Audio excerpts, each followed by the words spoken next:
Hi everyone, I'm the pedantic skeptic, and I am here to criticize people's arguments and grammar so that you have the best way of assessing information and making your own informed decisions. So, I am going to do part one of a response to Answers in Genesis. They have a news video up called Prehistoric Sea Creature Found with Intact Skin and Blubber. It's from the end of 2018. And basically, Answers in Genesis is an apologetics channel that believes in literal young Earth creationism according to the Bible, and they basically give their thoughts on a number of different news articles every week. And so I'm going to respond to one of their news videos. This is going to be a multi-part series for this, just because we're going to be really diving into what they're asserting. So let's do this.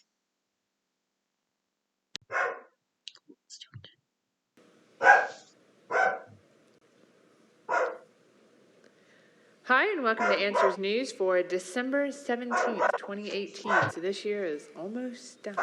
Almost over. Almost It over. is. It's almost Christmas. Yep.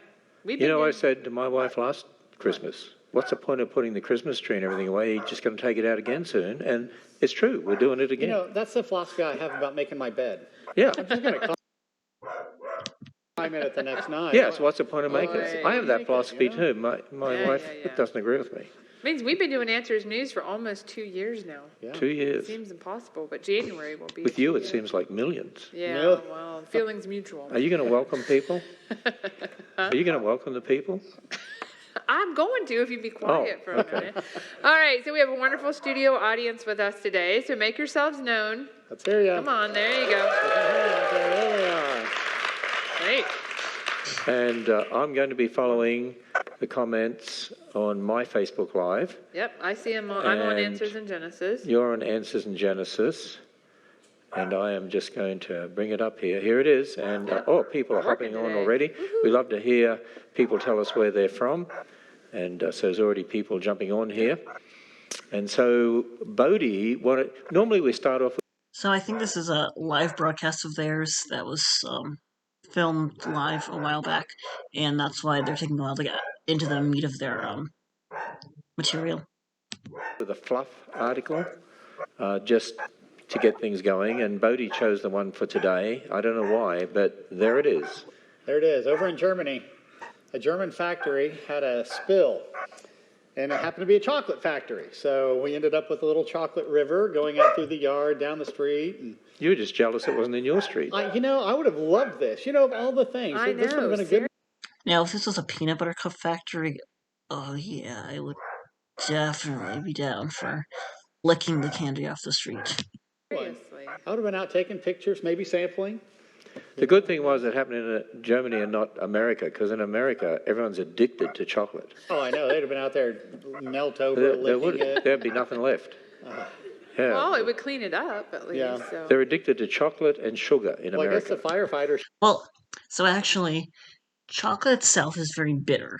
The raw chocolate material that comes out of the plants, that's not generally something we are going to want to feed upon. The only reason chocolate itself, like in candy form, tastes good is because we've added boatloads of sugar. The dark chocolate, which is the most coca that is really manufactured as a food product, is not pure coca, actually. Let's see. How much...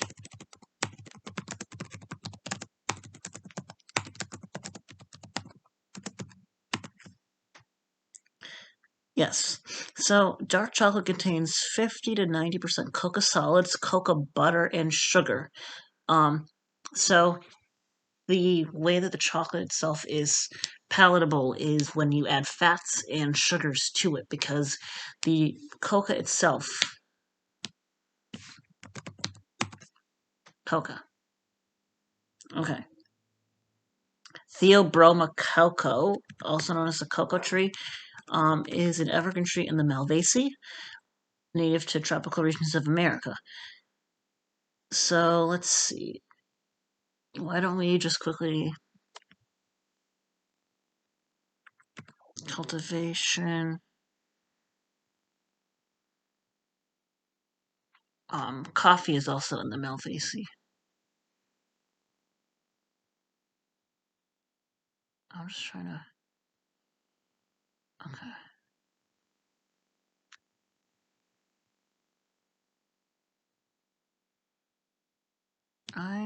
Oh, okay. Chocolate production. All right. To make chocolate, you process, 2.2 pounds of chocolate come from between 300 and 6,000 beans.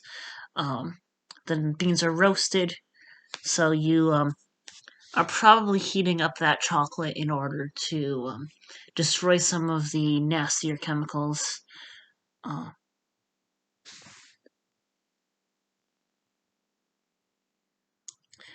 Uh, it says nibs are directly from the coca tree. They have high amounts of theobromine, which is a bitter alkaloid. So chocolate itself has these bitter compounds in it to deter things from feeding on them. You have to remove some of the theobromine. You process it into chocolate by adding cocoa butter and sugar, sometimes adding vanilla as well.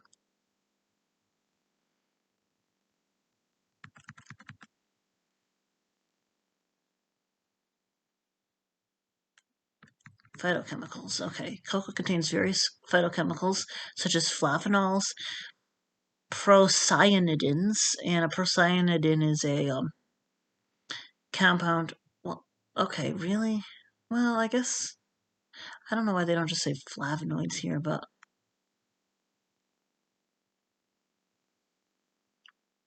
which nice. Okay. Anyways, the chocolate itself is not what is the addictive part. It's the additional sugars and other things that people throw in, the fats and the sugars.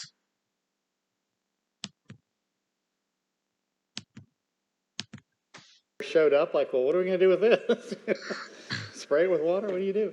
I don't know how you. I don't know how you. I guess you wait till it dries and you just like That's shove. It doesn't dry. It actually doesn't have a lot of water content to begin with. It's mostly oils. You wait for it to harden, so it's going to cool and it's going to harden. It's not going to dry. kind of what they did. Yeah. They Something dries, it's losing moisture content, which doesn't happen when chocolate hardens. Actually, you really fuck up your chocolate if you get any moisture out of it. So I've done a lot of baking, and if you're baking or cooking or using chocolate, um, and I'm talking about chocolate that's processed food material that's been mixed with oils and things, if you overheat it, you're going to lose or denature some of that oil. And when that happens, the only way to fix it is to add oil. You don't add water. That's going to just coagulate it and make it impossible to work with. You add more oil to it. So it's not drying, it's actually hardening. It's cooling and hardening. called it a big chocolate pancake. Or you just bring a plain load of Americans over and they'll clean it up. They probably would. That's probably what they did. Well, I guess the factory owners are like, if this had happened to them closer to Christmas, it would have been a disaster. Yeah. But they said because it happened early enough, they'll have it repaired. still have it. They'll have Oh, more gosh. chocolate to get out there for Christmas time. So, Crazy. Hey, we've got a lot of people jumping on here from all over, from lots of different states. Washington, Illinois. And someone from Australia just jumped on. Looks like Terry from Australia just jumped on. I'm Terry. I used to be a smoker. Well, Bodie chose the fluff article and I chose the first article. Fair enough. It's all about chicken bones. chicken bones. Oh boy. Yeah, chicken bones. Okay. You want to explain? Let me just see. So that's a new scientist article. Let me go.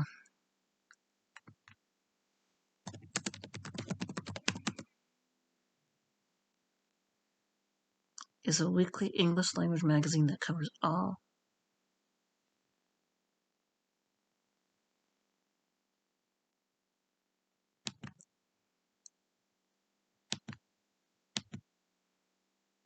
Okay. So it doesn't have any biases that I can see. So far, so good. explain it. scientist. Yeah, when humans are wiped from Earth, the chicken bones will remain. So basically, they're saying when humans are gone off this planet, like what would be left? And apparently, because we eat so many chickens today, and that seems to be, the article seems to indicate that's our main, like one of our main meat sources, that there will be all these chicken bones.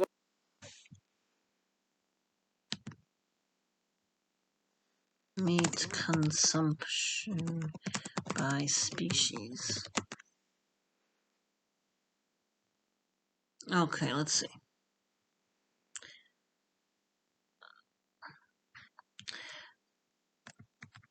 I'm not going to get into all of these, but okay. Pig meat is the most popular meat globally. That's disgusting.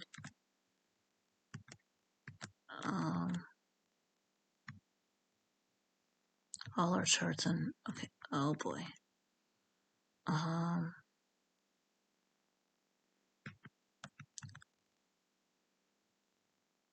Global meat production, maybe. Oh God. Come on. Show me this. Really, people? Oh. No, I want to see.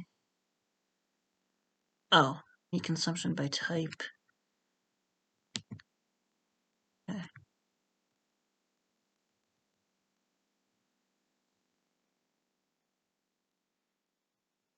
Okay.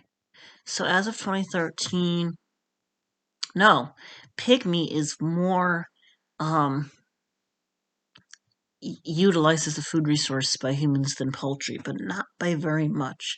So, well, basically, it's a small point, but the article is really harping on chicken meat and bones being left over in landfills, whereas some of these other bones may not be. I mean, I guess if you buy a chicken carcass and cook it, you keep the bones, whereas some of these other animals are butchered up more before you buy them. I don't know what they do. Does slaughterhouse waste? Where does slaughterhouse waste go?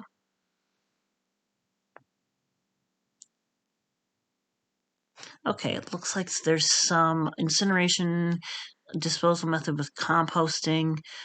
Okay, so I guess that in some respects, you're going to get more chicken bones in landfills than the bones of other animal species.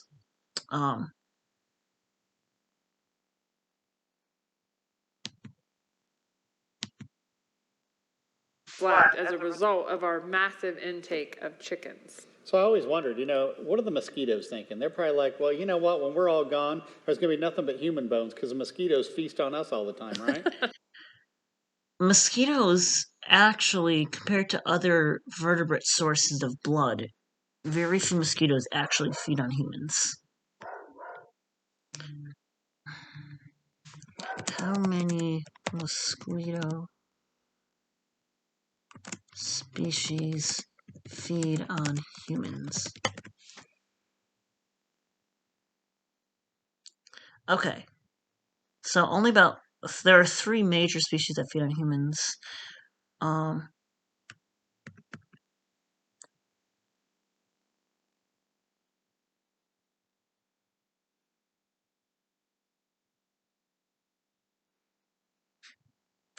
right.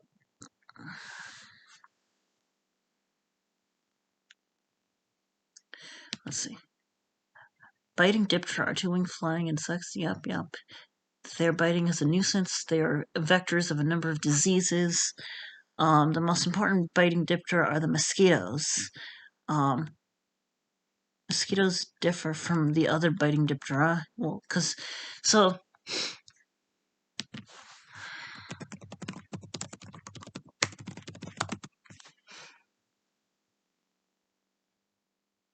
okay.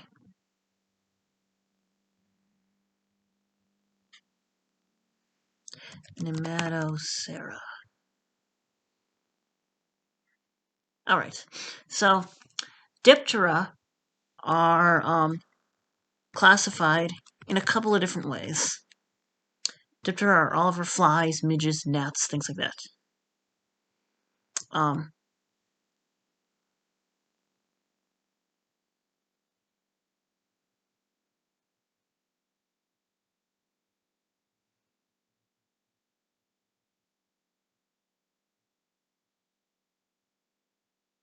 Here we go. Okay.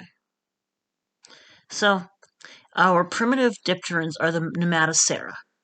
And those are dipterans that have segmented antennae, that are feathery, they have generally slender bodies, and they have sectioned larvae that are a little bit more primitive in their form. This includes your mosquitoes and your crane flies, your midges, your gnats, and a couple other things. And then you have your more advanced flies, which are the Brachyocera, and these are like your house flies and your horse flies, which are biting flies, your tachydid flies, and things like that. Your sheepacids. And so mosquitoes are different from the other Diptera because they're part of the Nematocera, whereas the other Diptera that bite humans are part of the Brachycera. So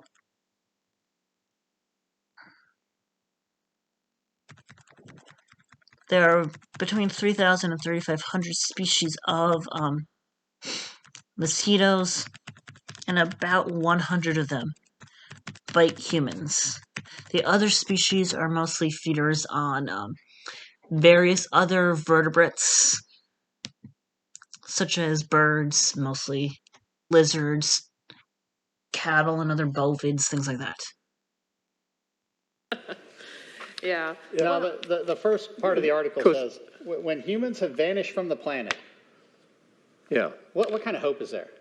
I mean, Okay, the article isn't saying that there's any reason to believe we're going to vanish from the planet or any wishes for us to vanish from the planet.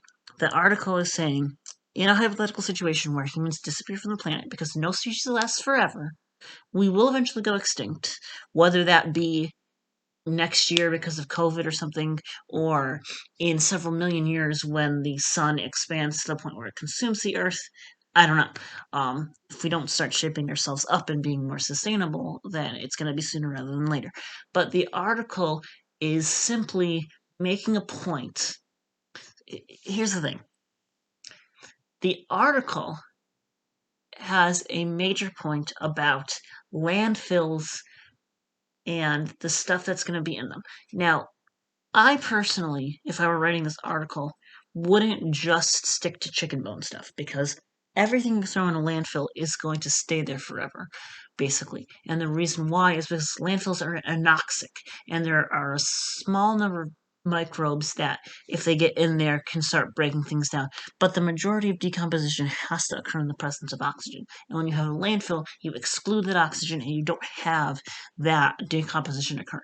And so landfills prevent decomposition. So one of the things that's going to happen is when you dump chicken carcasses in the landfill, they're never going to decompose. And obviously, if humans go extinct, there's not going to be a lot that's going to be able to take those chicken bones back out of those landfills and allow them to decompose naturally.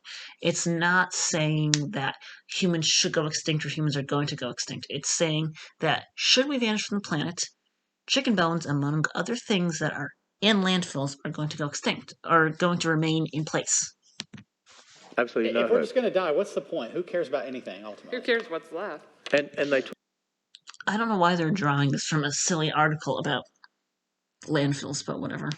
talk about the fact that, of course, just about every article these days, climate change. Well, they got When it. humans, because they didn't deal with climate change, vanish, all that's going to be left are I guess it depends, because climate change is one of multiple things that are going to become environmental disasters facing us.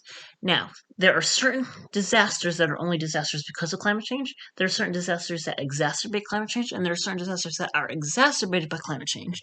However, there's something called HIPPO, and it's the major threat to biodiversity on this planet. H would be, hang on.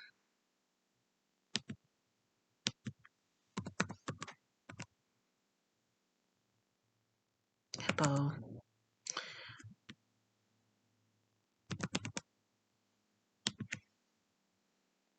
Habitat destruction, invasive species, pollution, overpopulation, and overharvesting or overexploitation of our resources. And so the idea is that we are doing a whole bunch of things to our planet. Habitat destruction is kind of a positive feedback loop. And a positive feedback loop is basically any system where you have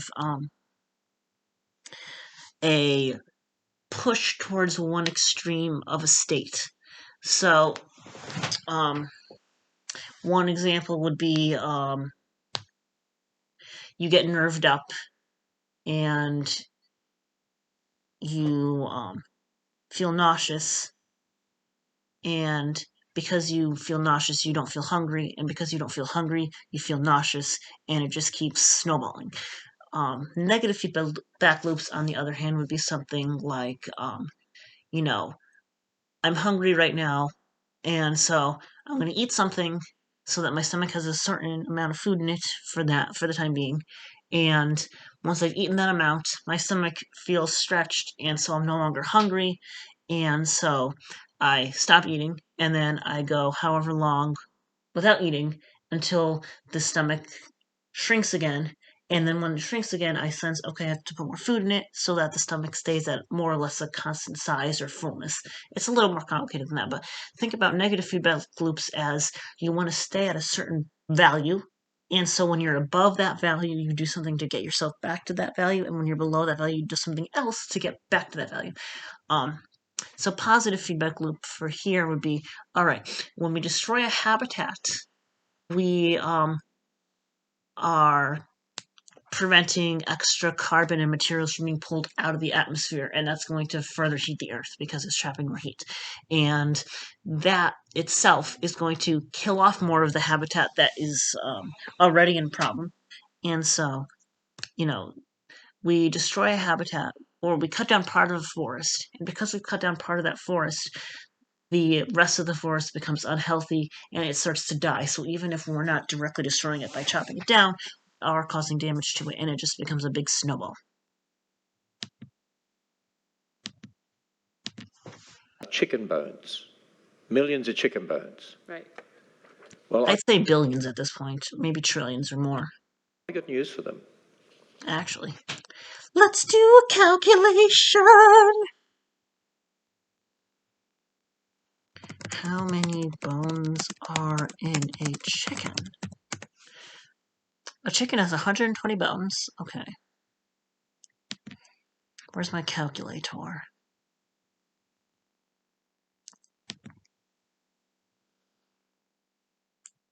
120 times how many chickens are killed each year? Oh my god, okay. Times 50 billion. How many zeros is 50 billion? That's 50 million. That's 50 billion. Okay. 12 zeros. Okay, so there are every year 6 trillion chicken bones going into landfills in the United States.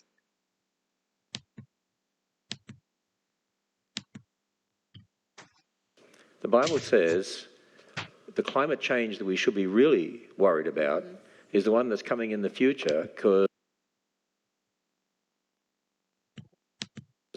by the same word that created the heavens and the earth that now exist, stored up for fire, being kept until the day of judgment and destruction of the ungodly, but the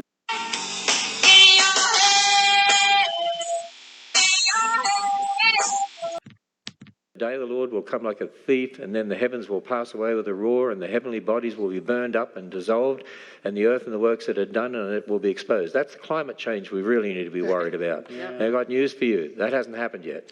Okay. So, technically, if this says, but the day will come like a thief and then yada yada. climate is a pattern of weather over time, so this would technically be a change in the weather, not a change in the climate. That climate change is coming, and it is caused by man because we sinned against the holy God. Right. It is, yeah. And there won't be chicken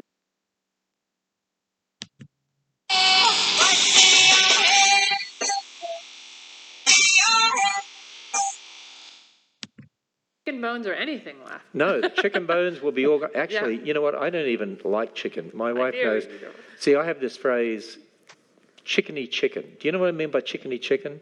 When chicken tastes like chicken.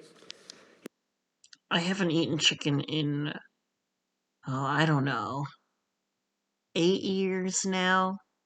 So I have no idea. You know, when it was. What else would it taste like? See, I know what you mean. It's like chicken when it starts to go bad. It's like when you go to the hotels and they serve you these chicken in meals, and it's sort of, they got this dead chicken. And it's been heated up. Yes. They just put it in an oven, and then they put it in your plate, and it looks dead, it smells dead. When you eat it, it tastes dead. Well, have you noticed that? You know what I mean? As opposed to tasting live chicken? I mean, what is that? No, but they could flavor it. Well, you know, in Australia, they call them chook. Yeah, I know, chook. Yeah. Let's go have some chook. Like chook, chook, chook. Australians always got to change the They name always of have everything. to change it up just a little bit. But see, I don't, my wife knows, for me to eat chicken, it's got to be flavored so that it doesn't taste like It'll be chicken flavored. I'm just joking. chicken. Like flavor it like beef. Teriyaki chicken with an emphasis on teriyaki. You know, that sort of thing. Teriyaki chook. I heard that a major food chain, KFC, is actually selling logs that when you burn them in the fireplace, it smells like fried chicken. Oh, that would. What have we become? Now, full disclosure, I don't have a sense of smell. I am completely anosmic and I've never had the ability to smell. So I don't know the appeal to that or anything, but I guess different strokes for different folks. Would be disgusting. So That would be awful. I saw There should be a law against that. So I guess. But you know what? Here's the. No, there shouldn't be a law against that. And here's why. We need to have some level of, hey, this is our society where people can make, within reason, choices about what they want to buy and what they want to sell. And if you want to make an honest living selling something and somebody will buy it, I don't see why that's a big deal. Now, I personally would not go and buy a log to burn in a fireplace that's going to make my house smell like fried chicken. There's no point to it. One, it's not going to do anything for me because I can't smell it. Two, I would rather, use my money on, I don't know, gecko food or something. And, but there will be people who find that appealing, just like bacon flavored bubblegum has a market for it. And the fact that there is this market available for people who really wish to buy this product, here's the thing. If you are only selling chicken smelling logs and there aren't very many people buying it, you're going to go out of business. And that's the way the market works. And it's not harming anybody to produce and sell this log that may or may not actually succeed. There are some products that the law forbids you from selling, owning, or whatever because they cause tangible harm. You can't buy asbestos, for example, and, you can't buy, I don't know, most really toxic chemicals aren't shipped to residential addresses, for example, and things like that. The reason that certain products are illegal to buy and sell is because they rely on the illegal killing of endangered species out in nature in order to produce them, like ivory and shit like that. But when it comes to a stupid log that you throw in your fireplace and you burn it and it makes your house smell like fried chicken, don't waste lawmakers' time on saying this isn't acceptable just because you think that it's trashy. Let the market take care of it. If there's not a market for it, it's not going to exist any longer. Here's the point. The point is, humans aren't going to vanish from the earth except when God takes us all, and there'll be a new heavens and a new earth. So, We don't have any evidence of this. I mean, we have models that predict the expansion of the sun in 4 billion years or something like that will consume our planets as the sun dies. And that will destroy the earth, obviously. But before that, I don't know. in the future, all the chicken bones are going to be gone anyway. And so I have a message for these evolutionists. Evolutionist is not like a formal label for anybody. That's my message for the evolutionists. There you go. Yeah. Yeah. Yeah, and they're worried about the fact that we're fattening up all these chickens. Do you know how many chickens are slaughtered each year? They say 60 billion chickens slaughtered each year. They're worried about 60 billion chickens slaughtered each year, but they don't seem to talk about all the children killed by abortion each year. No. Oh boy, here we go with the abortion. I'll cover that in a separate video. Let's well, no, actually. So, couple things. And I'm not disputing that a fetus inside of a uterus is living. Yes, it is a living organism. Just like the person carrying that fetus is a living organism. Now, there are natural consequences of various things. Now, abortion is a medical procedure that re-establishes or gives back bodily autonomy to somebody. Now, the natural consequence of that is that a fetus dies. And, I'm not disputing that the fetus wasn't alive in the first place or isn't going to die from being removed from the uterus. Now, whether or not this is a child being murdered is a separate matter. Murder is a premeditated killing of something that is of someone who is sentient. Now, a fetus is not sentient, okay? Now, the thing is, if the concern is really about fetuses dying, why aren't these pro-lifers investing in artificial wombs or transplants where they can pull the fetus out of one person and put it in somebody else who would rather carry that fetus to term? Rather than just bitching about, okay, you get an abortion and then the fetus is no longer alive. The other thing is they are setting up a false dichotomy here. Not everybody who is concerned about the slaughter of animals is pro-choice. There are plenty of pro-life vegans out there, people who don't like seeing animals slaughtered, who also don't agree with abortion. Oh, I know. You notice that? Yeah, that's a pretty sad part of it all. And they try to blame.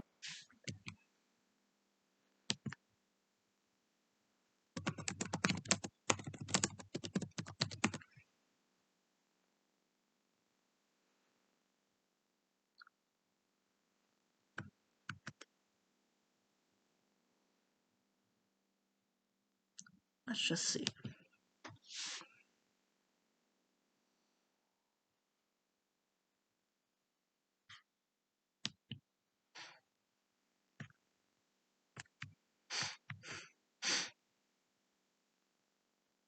I'll click the entire discussion here.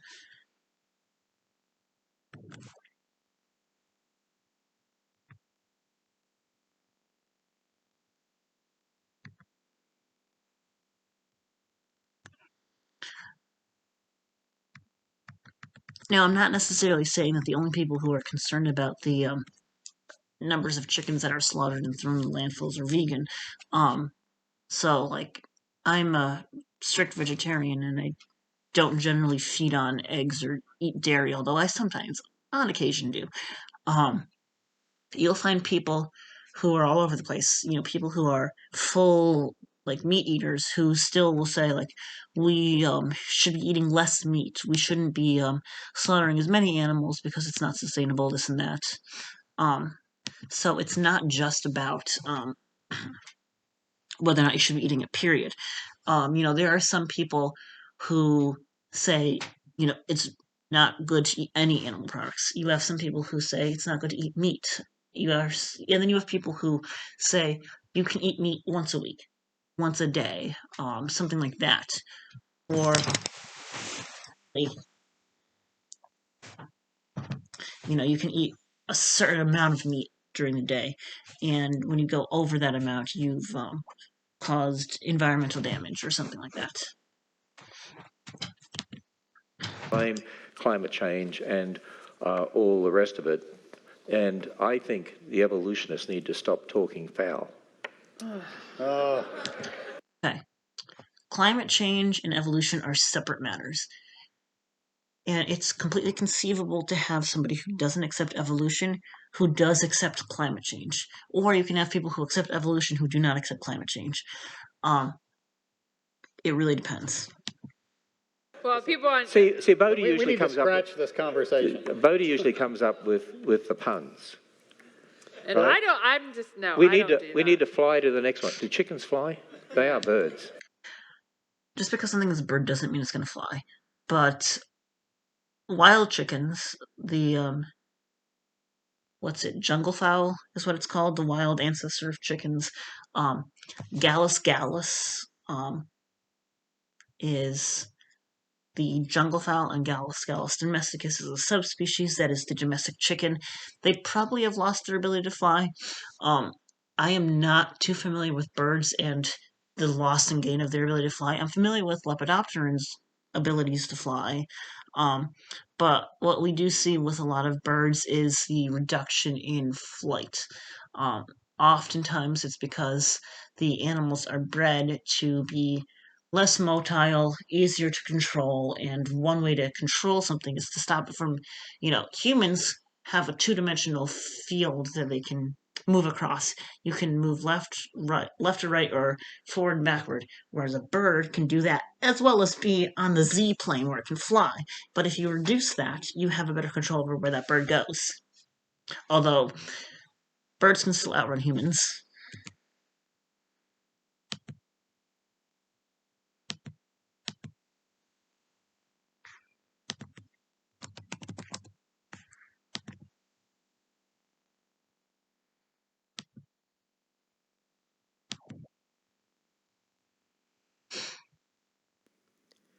Native to Africa, the ostrich is the largest living species of bird. Because it is flightless, a common question is how fast can it run? The long legs of the ostrich, combined with strides ranging from 10 to 16 feet, help it reach speeds of up to 45 miles or 72 kilometers per hour. And the fastest human can run 16 miles an hour, by the way. These top speeds are usually short bursts, with the ostrich having no problem maintaining speeds around 30 miles an hour. The wings become useful when the ostrich uses them to help him balance when turning or trying to slow down. The ostrich is more than twice as fast as the roadrunner and is recognized as the fastest bird on land. That is how fast an ostrich can run. Ostriches.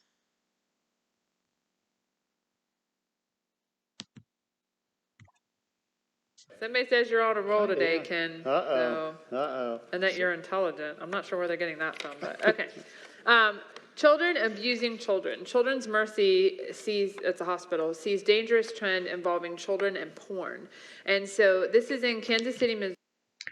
I think I know where they're going here. Now, let me just let them mention this first. Missouri, and what this hospital has observed is that most of the perpetrators of this sexual assault cases are minors. Half of the perpetrators are between the ages of 11 and 15. And they say there's a lot of physical violence from ages 11 to 15. Mm-hmm. And, when you start to think about children that young committing all sorts of horrible acts and violence, and it says in this article, how are we as a society failing in such a way that this has happened? Bodhi, have you got an answer for him? Well, yeah, this is the fruit of a secular worldview. When you reject... You need to back that up with evidence. God, and you throw out God and his basis for morality, why would you expect anything else? I mean, I sit back and I look at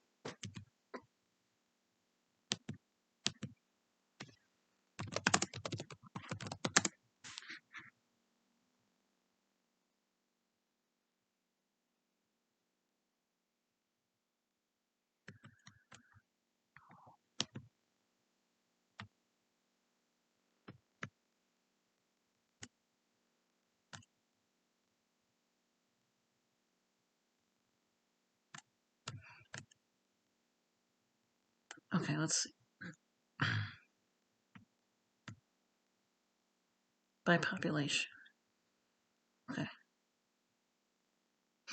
All right, so countries with the greatest number of people without religion. Okay. I would like to know the percentage.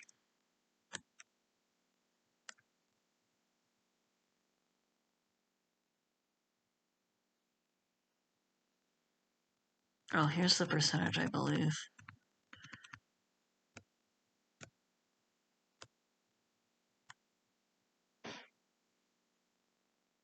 Okay. So, the percentage of non-religious people as of 2017 in these different countries. So we have places like Albania, where it's 39, Armenia, where it's 6, Australia. Okay. Why don't we go look at China? Okay.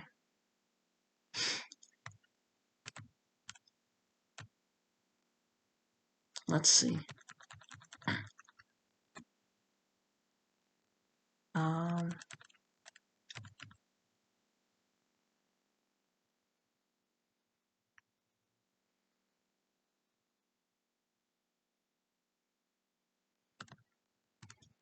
Actually, I have a better idea.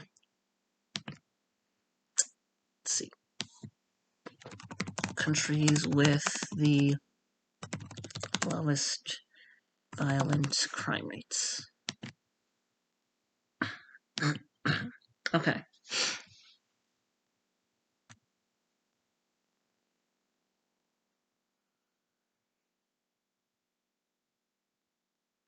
So, countries with the highest crime rates. Let's see. So we have Venezuela, Papua New Guinea, and South Africa. So let's go to those three.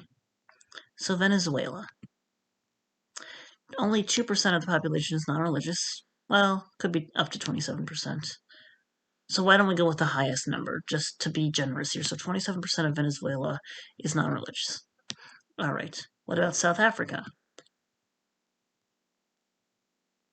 32%. And then Papua New Guinea. 5% of the population is non-religious. All right. Now let's go to some of the least violent countries. Okay. Nice. So we have like United Arab Emirates,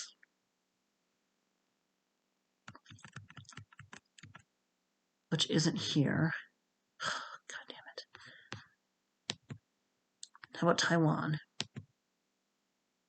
24%, all right. But that was as of what, 2007?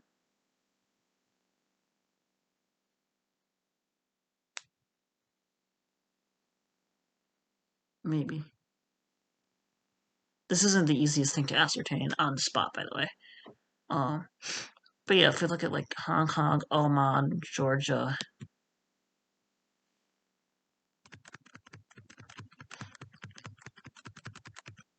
Why is that not on here either? God damn it.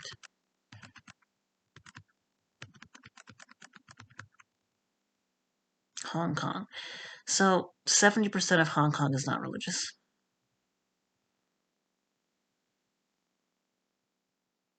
Georgia. Okay, 13%. So what it seems is that there isn't really a correlation between, just by a quick glance over of this, there's not a huge correlation between how secular an area is and how many different violent crimes occur per capita. Look at this and I say, okay, in a secular worldview, there's no God who sets what's right and wrong. Do whatever you want. Yeah. And I mean, the God of the Bible doesn't really set what's right and wrong very concretely either. and yet people get so upset with the fact that all these people are no longer following Christian morality. And they're like, well, what's wrong? What?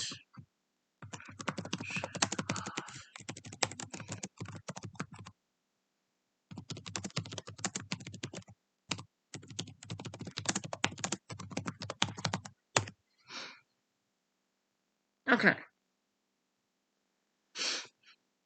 National Criminal Justice Reference.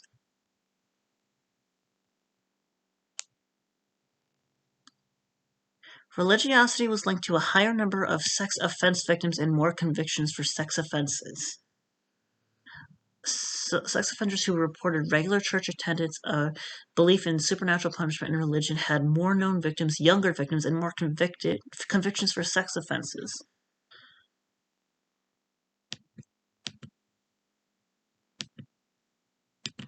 Well, Yeah. that's exactly what's wrong. Yeah, when you take generations of kids and tell them there's no God, the Bible's not true, then there's no basis in absolute authority. And as I've said over and over again, quote, I don't think there's anybody in the educational system who's really taking generations of children and telling them that.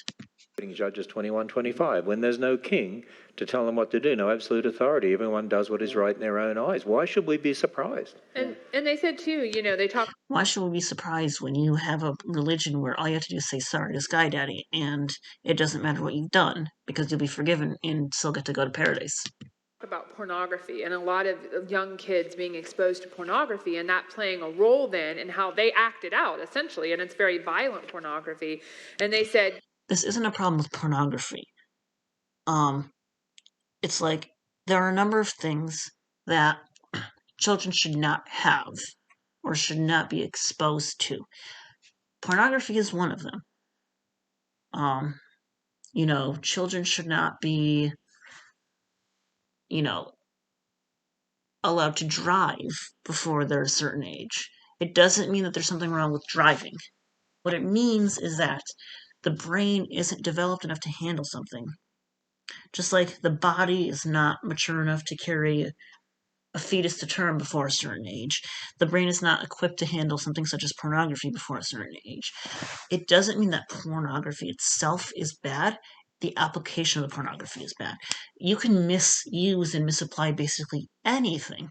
You have to give a better reason as to why porn is bad than if kids see porn, they're going to act it out on each other and sexually assault each other. Now, if that is the case, if that is across the board a trend, that's a problem with letting kids watch porn. It's not a problem with porn. What's the line between child curiosity and a real problem? Is there a line at all? And I'm like, there's something called psychosexual development, and I'm not going to get into that here. But children, as they grow into more mature beings, become increasingly sexual, and they want to know things about certain body parts and certain functions. Pornography is not the way to teach them. Okay? well, obviously we've crossed that line too much, and that's why we have the problem that we have. But I thought when I read that, I thought about Philippians 4:8. Right? You're supposed to put in your mind the things that are good, and what comes out then should be good. If you put in what's bad, this is the outcome. This is what you should. Porn itself is not bad. There are things about porn that are bad. Child porn is bad because you are depicting children being molested or worse. Children watching porn is bad because it is not correct for their development. There are ways in which porn can be used to hurt people, such as revenge porn. There are some porn producers who are unethical with how they reimburse and treat their models. But the fact of the matter is, humans are going to want to entertain themselves. And there are a lot of different industries that can be really successful and really good at getting people satisfaction that can be done correctly and that can be done incorrectly. There are a number of industries. Basically, anything you can make money doing, you can make money doing it the wrong way, and you can mistreat people and cause harm. It's not just porn. And this fact should be enough to say, um, we need more. We need to say more about porn being bad than just, okay, there are some people who do porn incorrectly, and there are some ways that porn can be used in a bad way. Because everything, you can use a car in the wrong way. You can be an unethical car dealer. You can use a car the wrong way. You can use a car to run somebody over or help somebody dump a body or something. It doesn't mean that there's a problem with the fact that we own cars and we drive them. It means that that person misused something, and that's what needs to be addressed. All right, we're almost at an hour here, so I'm going to stop this video now. We'll have part 2 later, but we're gonna stop for now. All right, so that'll be part 1 of our my response to Answers in Genesis and some of their news articles. I hope you enjoyed. I've been pedantic, a romantic, and adjacent to the Atlantic. Please hit the like and subscribe if you like this type of stuff. Thank you for tuning in.